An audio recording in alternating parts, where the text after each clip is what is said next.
Blood pressure के कितने यहाँ पे हमारे बीच में ब्लड प्रेशर की दवाइयाँ खाते हो? उससे भी ज्यादा संख्या ब्लड प्रेशर के केसेस में आजकल देख रहा हूँ सेमिनार में, डायबिटीज से भी ज्यादा होते जा रहे हैं। तो ब्लड प्रेशर क्यों हुआ अगर पूछा जाए तो क्या बचपन से ब्लड प्रेशर की दवाइयाँ नहीं खाई थी इसके लिए ब्लड प्रेशर आ गया? ऐसा होता है? नहीं होता। नहीं। अच्छा, जो लोगों को हार्ट की प्रॉब्लम आती है तो हमने पहले से शुरू में एडवांस में बाईपास सर्जरी नहीं करवाया था, इसके लिए हार्ट की प्रॉब्लम आ गई, ऐसा होता है? नहीं होता है। जिन्हें कैंसर हो गया, पहले हमने रेडिएशन या केमोथेरेपीज नहीं ली थी, इसके लिए कैंसर हो गया, ऐसा वजह होता है? नहीं होता। तो रोग का कारण ये हमारी दवाइयाँ या सर्जरी नहीं है। सही बात है? सही है। हमारा मोबाइल या हमारा बटुआ अगर हमारे घर में छूट जाए और उसके बाद हम पूरी दुनिया में भ्रमण करें तो कहीं मिलेगा हमको? बाहर नहीं मिलेगा, सिर्फ घर पे ही मिलेगा और कहीं नहीं मिलेगा, उसके लिए वापस घर ही आना होगा। ठीक उसी तरह से रोगों का कारण दवाइयाँ नहीं है, रोगों का कारण हमारे घर के अंदर हमारी लाइफस्टाइल में है और वो घर से ही मिलेगा। पूरी दुनिया में कहीं पे भी भ्रमण करेंगे तो उसका इलाज नहीं मिलेगा। Allopathy is very good, excellent, हमको उसे सैल्यूट करना चाहिए डॉक्टर्स को, जिनकी वजह से आज भी हम डायबिटीज शुगर लेते हुए भी आज इस हॉल में आ गए, हम लोग यहाँ तक पहुंच गए, ये बहुत बढ़िया बात है। लेकिन वो सिर्फ सिम्टम्स को क्लियर करता है, सिर्फ लक्षणों को क्लियर करेगा, बीमारी को नहीं। सिर्फ एक ब्लड प्रेशर के बारे में हम बातें करते हैं, काफी अधिक लोग हैं हमारे बीच में ब्लड प्रेशर के रोग वाले। ब्लड प्रेशर का अर्थ लोगों से जब मैं पूछता हूँ, हमारे बीच में मनु भाई भी जो आगे थे शेयरिंग कर रहे थे, मनु भाई जब पहली बार प्रोग्राम में आए थे हमारे सेमिनार में, तो उनसे पूछा कि कोई बीमारी? अरे मैं बिल्कुल फिट हूँ, फाइन हूँ, एकदम फर्स्ट क्लास। तो बोला अरे अच्छी बात है, फिर भी आप सेमिनार में आए थे? बोले हाँ। और उनका जो मनु भाई का पेट था वो ये तकरीबन 1.5 फीट होगा, 1.5 फुट से ज्यादा होगा, मतलब उसमें हम डिश रख देते थे, खाते खाते थोड़ी देर मनु भाई रख रहे।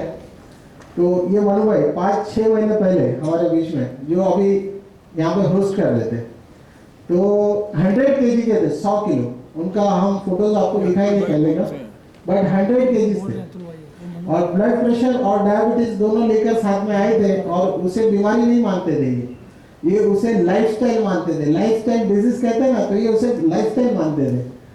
थैंक यू मनु भाई। यस, तो मनु भाई से बात की तो बोले, पहले बोले बस, मैं बोला आपको कोई बीमारी नहीं है? 3 बार तो पूछा तो बोले नहीं है। फिर प्रोग्राम एंड हुआ, बोलते हाँ शुगर की लेनी पड़ती है दवाइयाँ, लेकिन कंट्रोल्ड है, गोली लेके कंट्रोल है, इसलिए बीमारी नहीं है। फिर थोड़ी देर बाद बोलते हैं एक छोटी सी ब्लड प्रेशर की भी गोली रात में खानी पड़ती है, लेकिन वो खा के कंट्रोल है, कोई दिक्कत नहीं है। अब डॉक्टर्स बोल रहे हैं इंसुलिन लेने के लिए आगे, लेकिन आप थोड़े दिन के बाद चालू करेंगे बोले। तो गोलियां बंद होके उनका इंसुलिन स्टार्ट होने वाला था और वो इसे बीमारी नहीं मान रहे थे। उनके वाइफ ने इंसिस्ट किया था, इसलिए वो वहाँ पे कार्यक्रम में आए थे, वरना वो कार्यक्रम में भी नहीं आने वाले थे। और उन्होंने जब कार्यक्रम सुना तो सुनने के बाद इतना सीरियसली ले लिया लोगों के बीच में, सभी लोगों ने इतना सीरियसली किसी ने भी नहीं लिया जितना सीरियसली मनु भाई ने लिया। और 4 महीने में उनका जो पेट था वो बिल्कुल फ्लैट तो हो गया, पूरी बॉडी फ्लैट हो गई, लेकिन 4 महीने में उनकी जो 4 गोलियां थी दिन की, तो चारों गोलियां जो है वो बंद हो गई, सारे रिपोर्ट्स नॉर्मल हो गए। तो इतना ट्रांसफॉर्मेशन उन्होंने किया है। तो ब्लड प्रेशर क्या है, हम बहुत मामूली मानते हैं, वो क्या चीज है? हमारी जब हार्ट है वो एक पंप है और उस पंप से जो है ब्लड की सप्लाई पूरी बॉडी में हर एक ऑर्गन तक होती है। और ये जो ब्लड की सप्लाई होती है वो नर्व से होती है, जो नर्व है वेन्स है, उस वेन से ब्लड की सप्लाई होती है। ये जो नलियां है जब सख्त हो जाती है, सख्त यानी कड़क हो जाती है, तब जब ब्लड पंप करता है तो खून जो है हमारे सारे पुर्जों तक सही मात्रा में नहीं पहुंच पाता। और जब खून वहां पे कम मात्रा में पहुंचने लगता है तो हमारा बॉडी एक ऑटोमेटिक सिस्टम है, ये एक सेल्फ हीलिंग मशीन है, यानी कि इसे कुछ बताने की जरूरत नहीं है। आप चप्पू मार दो, ये 4 दिन में आप भूल जाएंगे तो भी ये जोड़ देगा। इसे बताने की जरूरत पड़ती है, भाई मैंने चाकू मारा है, कट गया, आप इसे जोड़ देना, नहीं बताना पड़ता, उसके लिए कुछ नहीं करना पड़ता। हड्डी हर महीने टूट जाए, वो हर महीने अपने आप जुड़ जाएगी, सिर्फ उसे राइट जगह पे प्लेसमेंट करना होता है। तो ये ऑटोमेटिक हीलिंग मशीन है। तो हमारे बॉडी में ठीक उसी तरीके से जब ब्लड की सप्लाई ऑर्गन्स तक कम हो जाती है तो हमारे सारे ऑर्गन्स जो एक सिग्नल देते हैं, संकेत देते हैं हार्ट को कि भाई मुझे खून कम मिल रहा है, तो आप इसका ब्लड का प्रेशर थोड़ा सा बढ़ा दो। आप जिस प्रेशर से भेज रहे हो, उस प्रेशर से मेरे तक ये खून नहीं पहुंच रहा है, तो प्रेशर बढ़ा दो। प्रेशर बढ़ा दिया जाता है ऑटोमेटिक सिस्टम से, और उसे कहते हैं हाई ब्लड प्रेशर। जाने और आने की दोनों नलियां अलग होती है, तो हाई और लो उस पर डिपेंड करता है, वो हाई आएगा या लो आएगा। Most probably hyper blood pressure ही रहता है, और उसी की वजह से लोग फिर मेडिकेशन पे आ जाते हैं। तो जब हमारा ब्लड प्रेशर लेवल हाई जाता है, हम क्या करते हैं, डॉक्टर्स को विजिट करते हैं, और वो हमें इमीडिएटली वो सिम्टम्स को क्लियर करने के लिए मेडिकेशंस पे डाल देते हैं कि भाई ये मेडिकेशंस आप लीजिए, और इससे आपका ब्लड प्रेशर फिर से कंट्रोल्ड हो जाएगा।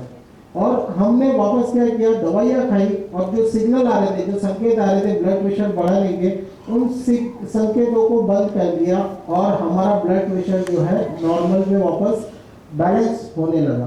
तो आपको लगता है कि ये परमानेंट सॉल्यूशन है, बीमारी ठीक हो गई, आपको लगता है ऐसा?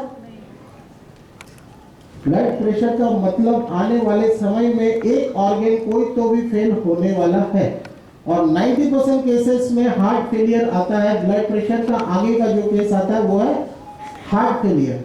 तो हमें पहले ही समझ लेना चाहिए कि ब्लड प्रेशर आया, यानी आगे आने वाले भविष्य में अगर गोलियों के सहारे रहे, तो आने वाले भविष्य में हमारा कोई तो ऑर्गन फेल होगा, ये गारंटेड है, इसे कोई नहीं नकार सकता। आप किसी का भी भविष्य उठा के देखिए, ब्लड प्रेशर के बाद ऑर्गन फेलियर आता है। तो कोई भी बीमारी आने से पहले हमारी बॉडी हमें सिग्नल्स देती है। आज हम इन सारे सिग्नल्स के बारे में बात करेंगे। जैसे कार के अंदर डैशबोर्ड के ऊपर सिग्नल्स होते हैं ना, कोई भी प्रॉब्लम हो तो, वैसे हमारी बॉडी भी हमें सिग्नल्स देती है, और ये सारे सिग्नल्स के बारे में हम आज बात करेंगे, ताकि आपके जीवन में जब भी ये सिग्नल आए, आपको एडवांस में ये सारी बात समझ में आ जाए। तो इसी तरीके से एक ब्लड प्रेशर है, दूसरा डायबिटीज है, जिसमें पैनक्रियाज में ब्लड की सप्लाई कम हो जाती है, और पैनक्रियाज अगर इंसुलिन नहीं बनाएगा, अंदर शुगर को एनर्जी में कन्वर्ट नहीं करेगा, तो फिर बाहर से हमें गोलियां खानी पड़ेगी और शुगर लेवल को कंट्रोल करना पड़ेगा। और उसका भविष्य ये है कि किडनी फेलियर, आंखों की रोशनी की समस्या, और भी कई तरीके के सिम्टम्स उसमें आते हैं डायबिटीज के अंदर। उसी तरीके से घुटनों की समस्या लोगों को है, वो प्रॉब्लम कैसे काम करती है, इस सारी डिस्कशन हम करेंगे। लेकिन कोई भी बीमारी को हम लाइटली नहीं ले सकते, हर बीमारी को सीरियसली ही लेना होगा। अब हम कॉजेस पे आते हैं कि लोगों के कारण क्या है, हम मेन मुद्दे पे आते हैं, लोगों के कारण क्या है। इसके अलावा हम जो कारण कहते हैं वो है 5 एलिमेंट्स। हमारा शरीर जो है पंच तत्वों से बना है, निर्माण हुआ है, पंचभूतों से निर्माण हुआ है। यानी कि ये बिल्डिंग बनने के लिए जो मटेरियल लगा है, वो मटेरियल जो है लोहा, सीमेंट, ब्रिक्स, मिट्टी लगी है, ये सारी चीजें लगी है। लेकिन हमारा ये बिल्डिंग जो खड़ा है, इसे बनने के लिए 5 एलिमेंट्स लगे। हमारे शरीर में पानी है, हवा है, आकाश तत्व है, सूर्य तत्व है, और इसी तरीके से पांचों चीजें हमारी बॉडी में बैलेंस होती है। तो हम कहते हैं कि ये 5 चीजें जो है इसका बैलेंस कीजिए, और इससे नजदीकियां बना के रखें, तो आपका स्वास्थ्य सही रहेगा। क्या यहाँ पे आपको ऐसा लगता है कि रोगों का कारण इसके अलावा भी और भी कुछ हो सकता है? ऐसा कोई है हमारे बीच में जिनको लगता है कि रोगों का कारण और कुछ हो सकता है? हम मानते हैं पॉल्यूशन एक, हाँ जी, मानसिक रोग, ओके, मतलब स्ट्रेस आ गया उसमें। और पॉल्यूशन जो सबसे बड़ा विषय है वो है पॉल्यूशन, हम भी मानते हैं पॉल्यूशन बढ़ गया, सही बात है। और इसके अलावा आपको लगता है यहाँ पे ऐसे कोई लोग हैं हमारे बीच में जो ये मानते हो कि किसी ने नजर लगा दी और रोग आ गया? रेडिएशन, दैट इज वो काइंड ऑफ पॉल्यूशन। तो रेडिएशन भी उसी में आएगा। जो रेडिएशन आज हम मोबाइल रखे ना रखे, टीवी रखे ना रखे, सारे रेडिएशन घूम रहे। जंक फूड, ठीक है, बहुत बढ़िया। ऐसे कोई लोग हैं, मैं ये जानना चाहता हूँ हमारे बीच में, जो ये मानते हैं कि नजर लग गई और बीमार हो गए, किसी ने कुछ ऐसा जादू मंत्र कर दिया, जादू टोना कर दिया और बीमार हो गए। अंधश्रद्धा जिसे कहते हैं, ऐसे है कोई हमारे बीच में? पक्का हो तो कोई ऐसा हाथ ऊपर कर दीजिए, कोई प्रॉब्लम नहीं है। क्योंकि मुझे ये जानकारी है, मैंने देखा है अपने माहौल में, लगभग 50% लोग, 40% लोग, वो भी खास करके महिलाओं में, ऐसे लोग। बच्चों के मामले में होता है कि नजर लग, हाँ, तो उसी के लिए एक वो डाउट को मैं क्लियर करना चाहूंगा। बच्चों के मामले में बहन ने जवाब दिया तो ऐसा बहुत बार मानते हैं लोग, बच्चों के नहीं बड़ों में भी मानते हैं, और अलग अलग बाबाओं के पास बीमार होने के बाद कई लोगों के पास जाते हैं। तो मैं इस चीज को क्लियर करना चाहता हूँ कि ऐसे कोई वहम में न जिए, तो इसकी कुछ क्लियरेंस देना चाहता हूँ। बीमारी का कारण ऐसा कभी कुछ नहीं हो सकता, कोई भी हम पे नजर लगाए या कोई कुछ करे या किसी ने कुछ जादू टोना कर दिया। अगर ऐसी कोई शक्तियां अगर है, अगर ऐसी कोई शक्तियां अगर है, तो मैं उनसे ये कहना चाहूंगा कि एक बीज देता हूं मैं गमले में लगाने के लिए, उसे जिसके पास ये शक्ति हो उसे मैं कहता हूं कि एक बीज देता हूं गमले में लगाने के लिए, और छोटी सी रिक्वेस्ट करता हूं वो बीज जो है जब पौधा बनेगा उसके अंदर जो फल आएगा वो फल मीठा आना चाहिए, और हम जो बीज देंगे ना वो करेले का बीज होगा। लगता है कोई इस पे कोई धागा बनाएगा और उससे धागा बांधेगा या अगरबत्ती लगाएगा रोज या दिया लगाएगा, 6 महीना साल भर टाइम हम पूरा देंगे उनको, करेला मीठा आना चाहिए, है पॉसिबल? फिर किसी बाबा के पास जाके कैसे ये सब कुछ बदलेगा? बीमारियां कैसे बदलेगी? घर का कंडीशन कैसे बदलेगा? भगवान से भी मन्नतें रखते हैं, डायरेक्ट मन्नतें रखने से कुछ नहीं मिलता, उसके लिए भी तपस्याएं करनी पड़ती है। भगवान से जुड़ने के लिए भी है, उसके बनाए हुए नेचर से जुड़ना पड़ेगा, पहले सृष्टि से जुड़ना पड़ेगा। जो हमारे बीच में आज बहुत सारे गायत्री परिवार के लोग हैं, वो आज जिस रास्ते पे है, मन के रास्ते पे, भगवान से कनेक्ट होने के रास्ते पे, उसी रास्ते पे चलने के लिए भी अन्न छोड़ना पड़ता है। श्री राम भगवान ने भी, उन्होंने भी अपने वनवास में अन्न को त्याग कर दिया था। तो धीरे धीरे खाने की चीजें अलग अलग बदलनी पड़ती है और नेचर के करीब जाना पड़ता है। जितना नेचर के करीब जाएंगे उतना भगवान के करीब जाएंगे।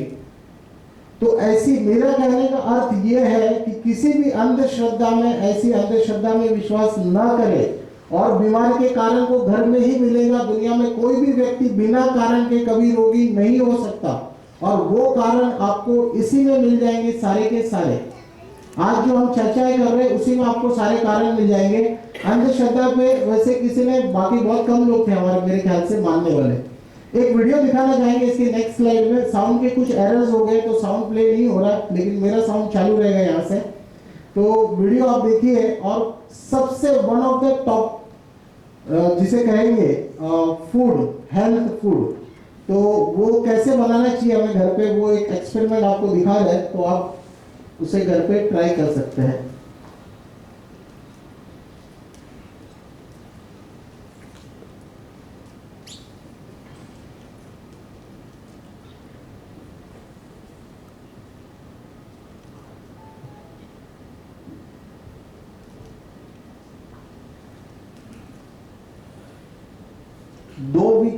दो हफ्तों तक इसे रखना है, जॉइंट करके, अटैच करके मिट्टी में, गमले में, और 2 हफ्ते तक पानी देना है।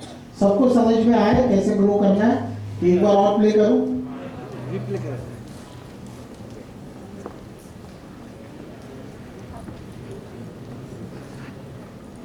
केले को कट करना है, एक तरफ से कीवी को कट करना है। One of the healthiest food, vitamin C जिसमें दुनिया का सबसे ज्यादा है, दोनों को ज्वाइन करना है और उसे ग्रो करना है। 2 हफ्ते 14 दिन पानी डालना है, और उसके बाद ये फ्रूट क्रिएट होगा, रेडी होगा, जो one of the most healthiest food होगा। कितने लोग जाकर यहाँ से घर जाके इसको इमीडिएटली अप्लाई करेंगे? हाथ ऊपर, मतलब वो एक फोटो निकालिए आगे आके, ये सब चेहरे दिखने चाहिए, हाथ केवल ऊपर किए। आप लोग भी पलट के देख लीजिए, थोड़े कितने लोगों ने हाथ ऊपर किया, आप देख लीजिए, चेहरा याद रखिए, मुझे बाद में इन लोगों के नाम भी चाहिए। ऊपर भी है हमारे साथ में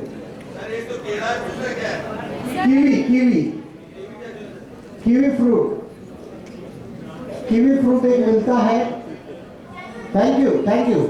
अब मैं आपको बता दूं कि YouTube के ऊपर मुझे दुनिया में इससे बड़ा बंडल वीडियो आज तक कोई नहीं मिला था। इससे बड़ा फेक वीडियो आज तक मैंने YouTube पे कोई भी नहीं देखा है।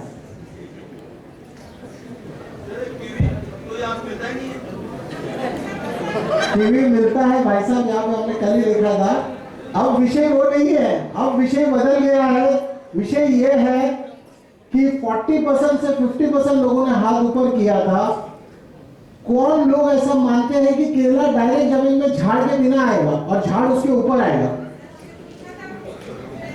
आप पे दोष नहीं लगा रहे, जिसने हाथ ऊपर नहीं किया उनको कोई दोष नहीं, जिन्होंने हाथ ऊपर किया उनके फोटो निकाले।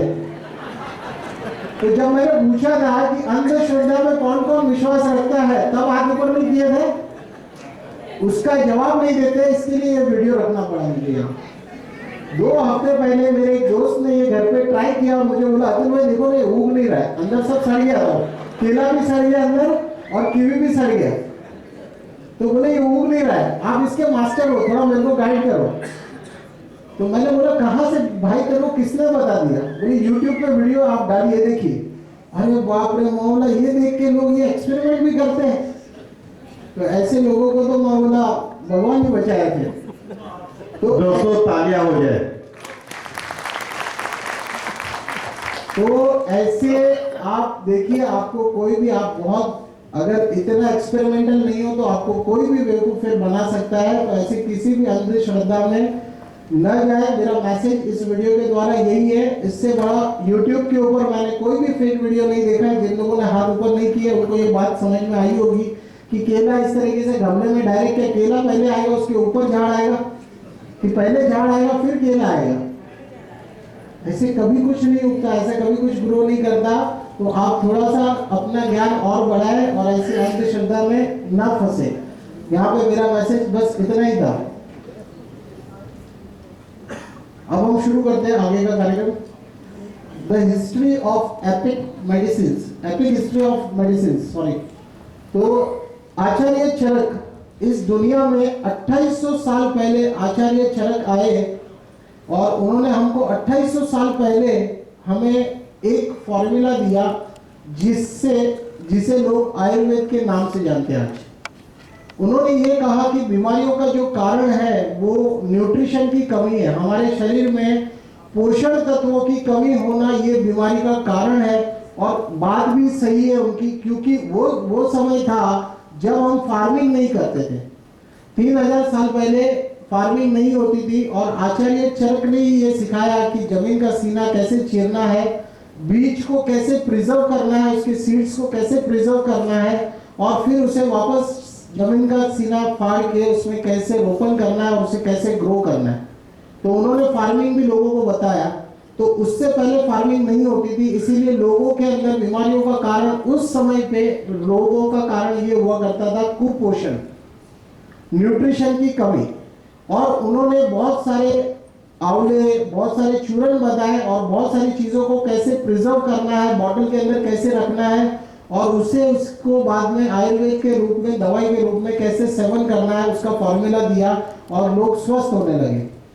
2800 साल पहले, यानी कि आप सोचिए 2800 साल पहले, यानी कि 100, 150, 200 साल पहले इस पृथ्वी के ऊपर कोई पक्के मकान नहीं थे, कोई व्हीकल्स नहीं थे, कोई पॉल्यूशन नहीं थे, कोई मोबाइल नहीं, कोई रेडिएशन नहीं, नथिंग, कुछ भी नहीं। लेकिन 2800 साल पहले किसी इंसान को यह सोचना पड़ा कि बीमारियों को ठीक कैसे करना, यानी तभी भी रोग थे, ऐसा नहीं था कि तब रोग नहीं थे।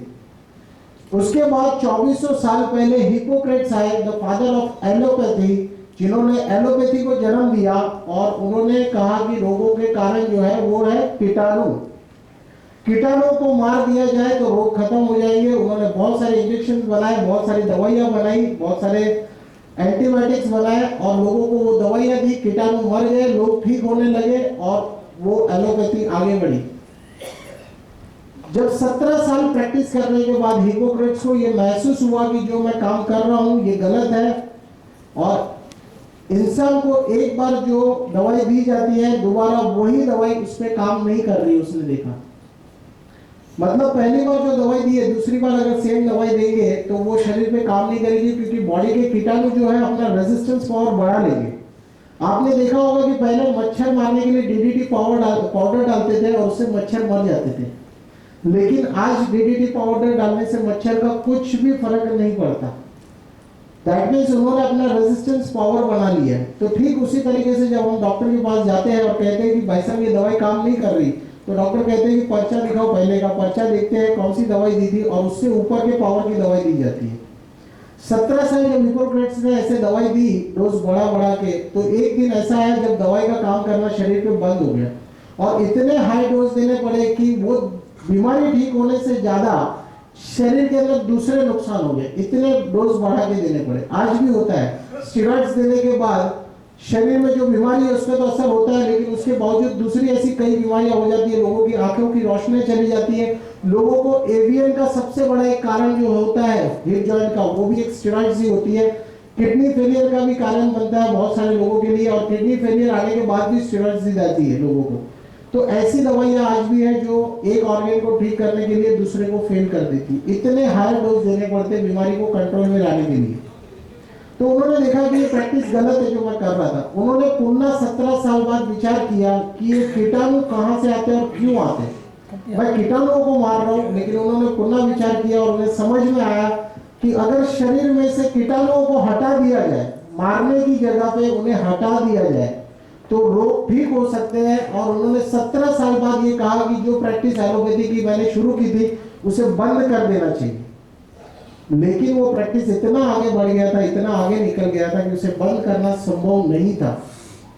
इसीलिए जो लोग प्रैक्टिस करते थे उन सारे लोगों ने सोचा कि ये एलोपैथी बंद करने से अच्छा इस आदमी को हम पागल करार कर देते हैं। तो हिपोक्रेट्स जिसने एलोपैथी बनाई थी उसी इंसान को पागल करार कर दिया गया। आज अगर आप डिक्शनरी में देखेंगे तो हिपोक्रेटेसी करके आपको वर्ड मिलेगा, जो अपनी बातों का कोई सेंस ना रखता हो जो इंसान, उसे हिपोक्रेटेसी करके एक वर्ड दिया, मतलब यानी कि पागल आदमी। उसी इंसान ने हिपोक्रेट से बाद में एक नेचर क्योर दिया, लोगों को एक नया साइंस दिया।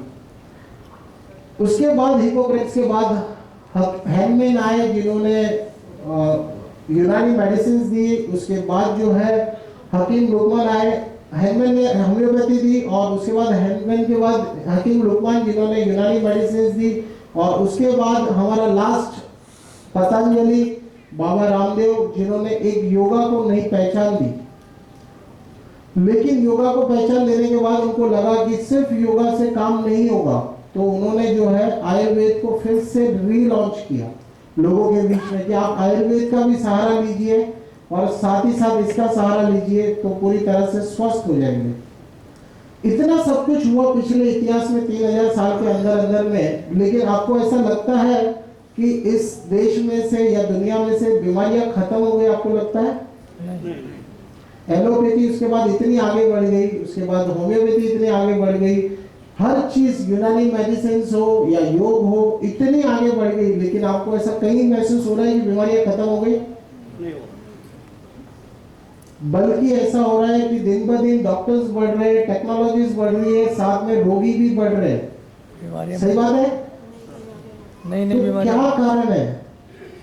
कारण ये है कि हम कभी भी रूट कॉज पे जाके काम नहीं कर रहे। अगर नेचर के साथ जहां से बीमारियां आ रही है, अगर उसी रूट कॉज से काम किया जाए तो बीमारियां कम हो सकती है या खत्म हो सकती है। सिर्फ सिम्टम्स को क्लियर करने से, लक्षणों को क्लियर करने से बीमारियां नष्ट नहीं हो सकती। और ये अज्ञानता, मुझे बड़ा दुर्दैव के साथ कहना पड़ रहा है कि इस चीज की पढ़ाई को दुनिया भर में कहीं पे भी पढ़ाया नहीं जाता है। हिपोक्रेट्स की सारी फाइल्स को, सारी किताबों को, सारी स्टडीज को बंद करके रख दिया गया है। सिर्फ इतना पढ़ाया जाता है कि बीमार होने के बाद क्या करना है, उसके लक्षणों को कैसे खत्म करना है, लेकिन बीमार नहीं होने के लिए ये कभी पढ़ाया नहीं जाता किसी किताब में। ये बड़े दुर्दैव की बात है। तो आज हम यही सारी बातें जानेंगे कि बीमार न होने के लिए कौन से नियम पालन करने हमें।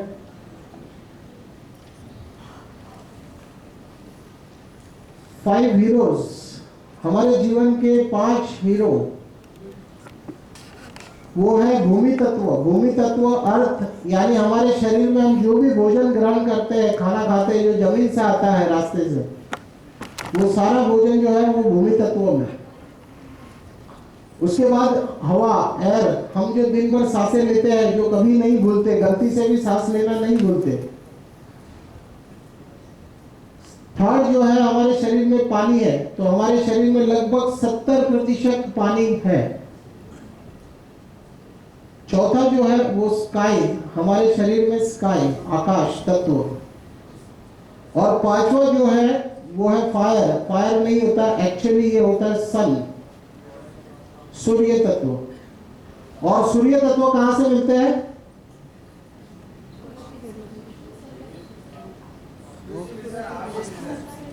हाँ जी, सूरज से मिलता है। आहार के जरिए। दुनिया में ऐसा कोई आहार नहीं है, अगर आहार होता, अगर नॉनवेज से मिलता, कुछ लोगों की मान्यता है कि नॉनवेज से मिलता है या मिल्क प्रोडक्ट से मिलता है, तो भारत देश की एक मेडिकल रिपोर्ट, रिसेंट रिपोर्ट बताता हूं, भारत में 80% लोगों को विटामिन डी की कमी है शरीर में। 80%, यानी यहाँ पे बैठे हुए 10 में से हर 8 लोगों को विटामिन डी की डेफिशिएंसी है। अगर ऐसा होता तो नॉन वेजिटेरियन 70% भारत देश में नॉन वेजिटेरियन है, उनकी विटामिन डी कम नहीं होती। और लगभग 90% लोग दूध या दूध से बने हुए उत्पादों का सेवन करते ही है, तो विटामिन डी की कमी नहीं होती। तो सबसे महत्वपूर्ण यह है कि पहले तो हमारे जीवन में सबसे महत्वपूर्ण विटामिन डी है। सूर्य के बिना अगर हम कपड़े भी सुखाएंगे ना, रस्सी पे बारिश में कपड़े सुखाते हैं, तो उसमें भी बदबू आती है। उसकी वजह यह है, बदबू क्यों आती है? क्योंकि उसमें कीड़े पड़ जाते हैं, बैक्टीरिया। जहां पे कीटाणु उत्पन्न होंगे वहां पे बदबू आएगी, वहां पे गैस बनेगी। बराबर है? राइट है? करेक्ट कह रहा हूं मैं? सही कह रहा हूं? तो अगर शरीर में विटामिन डी कम होगा तो क्या होगा? वही होगा जो कपड़ों के साथ होगा। सबसे पहला महत्वपूर्ण विटामिन डी को सही कीजिए। यहां से जाते हैं अपना विटामिन, अगर विश्वास ना हो तो चेक कीजिए। मनुष्य एक ही ऐसा प्राणी है इस धरती के ऊपर जो कपड़े पहनकर घूमता है। बाकी सारे प्राणी आज भी अपने प्राकृतिक जैसे लुक थे उसी लुक में विटामिन डी लेते हुए घूमते हैं।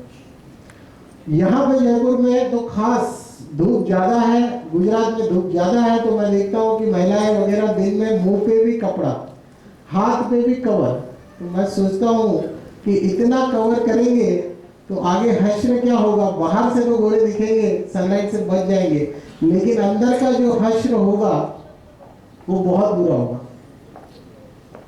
विटामिन डी बहुत जरूरी है। और बहुत दुर्दैवी की बात फिर से यहाँ पर ये है, पूरी दुनिया के लोग जिस भारत देश में सिर्फ विटामिन डी लेने आते, सूर्य स्नान करने आते, उस देश के लोगों के अंदर 80% लोगों के अंदर विटामिन डी की कमी होना, ये बहुत बड़ी दुर्दैवी की ही बात है।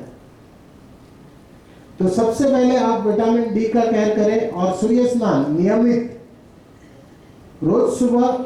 जो बॉडी का एक्सपोजर ज्यादा दे सकते हैं, यानी पुरुष सिर्फ हाफ पैंट में जाके लेट सकते हैं धूप में सीधा उल्टा, उनका काम जो है 12 मिनट में हो सकता है, 10 मिनट में हो सकता है। डेली ले रहे तो, हफ्ते में 2 बार ले रहे तो आधा घंटा लेने से हो जाएगा। सुबह या शाम का कोई भी समय सही होता है। आप दोपहर में भी ले सकते हैं, लेकिन स्किन बर्न ज्यादा होगा। कहीं पे कोई खतरा नहीं है उससे। सन से बोलते हैं कि ये रेस आएंगे, वो आएंगे। लोगों को अपनी चश्माएं बेचनी होती है, अपने प्रोडक्ट बेचने होते हैं, इसलिए खाली डरा के रखा हुआ है। प्रोडक्ट बेचने के लिए डराया जाता है, तो उससे थोड़ा डरने की जरूरत नहीं है। सारे प्राणी ऐसे ही घूमते हैं, उनको कुछ नहीं होता है। तो सुबह का टाइम 1-2 घंटे का, 3 घंटे का, या शाम का, वो अगर जयपुर में है तो अगर उठी जाएंगे तो दोपहर में लेना पड़ेगा 1-2 बजे। तो कोई हिल स्टेशन पे जाएंगे तो टाइम चेंज हो जाएगा, गर्मी ठंडी के हिसाब से टाइम चेंज हो जाएगा। विटामिन डी का केयर करें और लेते रहें। महिलाओं के लिए समय ज्यादा देना पड़ेगा क्योंकि एक्सपोजर कम होता है शरीर का, तो विटामिन डी बढ़ा लीजिए तो समझ में वो सब सही होते जाएगा। 45 मिनट्स अप्रॉक्स महिलाओं को बैठना चाहिए, एक्सपोजर कम होता है इसीलिए। नियमित आधा घंटा से पौना घंटा, और हफ्ते में 2 बार बैठ रहे हैं या 1 बार बैठ रहे हैं तो 2-2 घंटा बैठना पड़ सकता है। इसके अलावा आकाश तत्व को बता सकता है कि हमारे शरीर में कहां होता है, उसकी प्राप्ति कैसे होगी? कोई जवाब दे सकता है? आकाश तत्व बोलिए। फास्टिंग से कम होगा आकाश तत्व। ग्रेट। आज पहला ऐसा सेमिनार है, थैंक यू, 35 सेमिनार में पहला ऐसा सेमिनार है जिसने बता दिया कि आकाश तत्व जो है फास्टिंग से प्राप्त होगा। आकाश तत्व हमारे शरीर में जितनी खाली जगह है जहाँ पे ब्लड का सर्कुलेशन होता है वो आकाश तत्व, आकाश यानी खाली जगह, और हमारे शरीर में जितनी खाली जगह है जहाँ पे ब्लड का सर्कुलेशन होता है वो है आकाश तत्व। वो अगर कम हो गया, यानी हार्ट में ब्लॉकेज आ गया, यानी रास्ता कम हो गया, आकाश तत्व कम हो गया, यानी ब्लड का सर्कुलेशन भी कम हो जाएगा और रोग हो गया। तो आकाश तत्व दुनिया में सिर्फ एक ही कार्य करने से मिलेगा, वो है उपवास। इसीलिए सभी धर्मों के अंदर उपवास को बहुत ज्यादा महत्व दिया गया है। इसीलिए हफ्ते में एक उपवास की प्रथा बनाई गई, साल में नवरात्र की प्रथा बनाई गई। इसीलिए हर धर्मों के अंदर, चाहे हिंदू हो, मुस्लिम हो, ईसाई हो, रोजा है उनके अंदर, ईसाई के अंदर एक त्योहार होता है जिसमें 50 दिन का उपवास करते हैं। तो हर धर्म के अंदर उपवास को महत्व दिया, लेकिन आज हम उससे थोड़ा दूर हो गए तो आकाश तत्व की कमी होने लगी। सिंपल, अगर ये पांचों चीजों को एक बार फिर से रिवाइज किया जाए तो ये पांचों चीजों का परफेक्ट बैलेंस रखना ही स्वास्थ्य है। लेकिन आज की डेट में हो ये रहा है कि हम जब भी बीमार होते हैं हम वापस पूरा केंद्र खाने के ऊपर डाल देते हैं कि अब क्या खाऊं, मैं बीमार हो गया हूं तो अब मुझे दूध पीना चाहिए, रोज एक गिलास, दो दवाइयां खानी चाहिए क्योंकि वो गर्म लगती है इसलिए दूध पीना चाहिए, और मुझे अच्छी अच्छी चीजें खानी चाहिए, ये खाना चाहिए, वो खाना चाहिए, पूरा फोकस चेंज करते हैं और खाना बढ़ा देते हैं। तो पहले शरीर में भूमि तत्व बढ़ा हुआ था, आकाश तत्व था नहीं और विटामिन डी था नहीं, और भूमि तत्व बढ़ गया था बैलेंस में, और फिर हम अपना केंद्र बदली करके उसे बढ़ा देते, तो हेल्थ और बिगड़ेगी, अच्छी नहीं होगी। तुरंत अगर उपवास करना, खाने को रोक दिया जाए, खाना बंद, भूमि तत्व डालना और उपवास करना शुरू, तो पूरे शरीर में खाली एक ही काम चलेगा, पाचन तंत्र से वो फ्री हो जाएगा और सिर्फ सफाई का काम चलेगा। किसी भी रोग से स्वस्थ होने के लिए उपवास कर सकते हैं। तो ये बैलेंस है, बॉडी का बैलेंस करना और स्वस्थ जीना। यहाँ पे भी हम अपने सेमिनार को फिनिश कर सकते हैं, अंत दे सकते हैं, लेकिन यही बात समझाने के लिए मुझे कम से कम और 4 घंटे बोलना है। हर चीज का कारण देना है, हर चीज का उदाहरण देना है, और एकदम सिंपल लॉजिकल बातों के साथ, क्योंकि मैं भी ऐसे किसी को एक्सेप्ट नहीं करता था। मैं कोई डॉक्टर नहीं हूं, लेकिन मेरे पास सवाल बहुत थे और मेरे डॉक्टर ने, मुझे आज भी याद है, मुंबई में one of the top doctor ही सेड मी, मैंने जब बहुत क्वेश्चन किए, भाई साहब आप डॉक्टर बन जाओ। तो ऐसे आज हम मुंबई में जब बैठते हैं तो सेमिनार में बहुत सारे फीडबैक फॉर्म्स आते हैं और लगभग 20% डॉक्टर्स होते हैं जो फॉर्म में लिखते हैं कि मेरी ये बीमारी, ये बीमारी, ये बीमारी। 20% अराउंड हर प्रोग्राम में मुंबई में डॉक्टर्स इन्वॉल्व होते हैं हमारे, और आज भी हमारे बीच में यहाँ पे कुछ है जो डॉक्टर्स हमारे बीच इन्वॉल्व हुए हैं। तो इतनी प्रैक्टिकल बातें करते हैं, with the logics, with the physics, with the science, सारी चीजें अलाइन करके, कोई भी ऐसी बातें नहीं है जो सिर्फ हवा में बात कर रहे हैं और प्रैक्टिकल ना हो। सारी प्रैक्टिकल बातें करते हैं और उसके एविडेंस के साथ, मेडिकल प्रूवेंस के साथ। तो ये पांचों चीजों का बैलेंस। अब सबसे बड़ा जो हमारा भ्रम है वो भोजन को लेकर है, तो आज हम बातें ज्यादा इसके बारे में ज्यादा करेंगे। तो यहां पे एक प्रश्न रखा गया आपके सामने, why do we eat food, यानी कि भोजन से हमारी क्या मंशा है, भोजन से हमें क्या मिलता है, हम क्यों खाना खाते हैं। हाँ जी, एनर्जी। ओके, 90% जवाब घूम फिर के एनर्जी ही आता है। आप ऊपर से अगर रिप्लाई देंगे भोजन से क्या प्राप्त होता है हमें, हाँ जी, ऊर्जा यानी एनर्जी, और कोई इसके अलावा कोई विचार।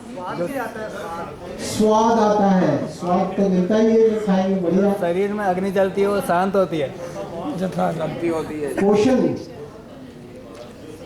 पोषण तत्व भी ऊर्जा बनाने के लिए, वहां पे माइक पावर दीजिए भाई साहब को, संक्षेप में रिप्लाई दीजिए। हाँ, मतलब भोजन से जो भी शरीर में रक्त तथा मांस जो बनता है वो सब भोजन से ही बनता है। लेकिन वो कुल मिला के ऊर्जा बनाने के लिए ना शरीर चलना चाहिए, काम करना चाहिए। तो है ही, उसके पहले भोजन को वो दूध दही इनकी सबकी आवश्यकता पड़ेगी, प्रोटीन का ऐसे पड़ेगा, प्रोटीन के लिए। ये बात सही है, कुल मिला के, कुल मिला के। धन्यवाद, आपका उत्तर सही है। आप सही, थैंक यू। ग्रोथ के लिए, ग्रोथ तो 25 साल की आयु में फिनिश हो जाएगी। ओके, ये बता रहे थे ग्रोथ 25, बांधकाम का काम जो है हमारा 25 साल की आयु में खत्म हो जाता है, बांधकाम बंद हो जाता है। उसके बाद फिर भोजन की जरूरत नहीं है, ग्रोथ खत्म होने के बाद जरूरत है। ओके, न्यूट्रिशंस मिलते हैं इससे, मिनरल्स, कार्बोहाइड्रेट, प्रोटीन वगैरह, न्यूट्रिशंस जिसे। लेकिन अगर ऐसा कहा जाए कि वो न्यूट्रिशन सारा एनर्जी में क्रिएट करने के लिए, ऑर्गेन्स को सही काम करने के लिए, तो सही रहेगा, सही होगा भाई साहब। तो अब हम लोग लोग एक रिप्लाई के साथ जाते हैं, अगर कुछ भी कर रहे हो, प्रोटीन्स बना रहे हैं, विटामिन बना रहे हैं, उससे कुल मिला के एनर्जी बनती है, शक्ति बनती है, भोजन से शक्ति मिलती है या नहीं मिलती? शक्ति के लिए होता है। मिलती है। तो इसी के साथ आगे बढ़ते हैं हम लोग। धन्यवाद। अगर भोजन से शक्ति मिलती है तो दूसरा प्रश्न मेरा ये है, हम आज एकदम नॉर्मल बातें करेंगे, कोई रॉकेट साइंस की बातें नहीं, एकदम साधारण बातें जो बच्चे भी 12 साल का बच्चा भी हो वो भी समझ पाए। तो हम विज्ञान की बातें करेंगे और नॉर्मल बातें, एकदम साधारण बातें। अगर भोजन से शक्ति मिलती है, 90% रिप्लाई यही होता है, वो कुछ भी बोले घुमा फिरा के वो शक्ति पे ही आता है कि हाँ खाना खाएंगे तो बॉडी चलेगा, नहीं तो नहीं चलेगा, शक्ति नहीं मिलेगी। तो जब बढ़िया खाना खाते हैं हम लोग, बढ़िया खाने यानी 2-3 तरह की रोटी, सब्जियां 2-3 प्रकार की सब्जियां जहां पे हो, रोटी अलग अलग प्रकार की हो 2-3 प्रकार की, जहां पे मिठाइयां, असली घी की मिठाइयां, असली घी में शक्ति होती है, ताकत होती है। अरे हाँ तो बोलिए, थैंक यू। तो